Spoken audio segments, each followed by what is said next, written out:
जब भी घर के छत पे जाए नाज दिखाने आ जाते हैं, कैसे कैसे लोग हमारे जी को जलाने आ जाते हैं। दिन भर जो सूरज की डर से गलियों में छुप रहते हैं, शाम आते ही आंखों में वो रंग पुराने आ जाते हैं। जिन लोगों ने इनके तलब में सहराओं की धूल उड़ाई, अब ये हसीन इनकी खबरों पे फूल छड़ाने आ जाते हैं।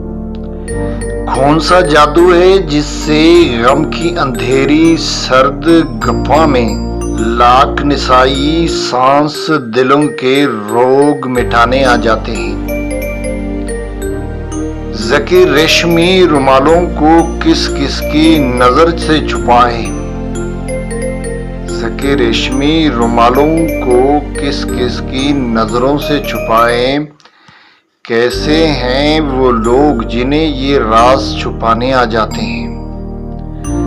हम भी मुनीर अब दुनियादारी करके वक्त गुजारेंगे, होते होते जीने के भी लाख बहाने आ जाते हैं।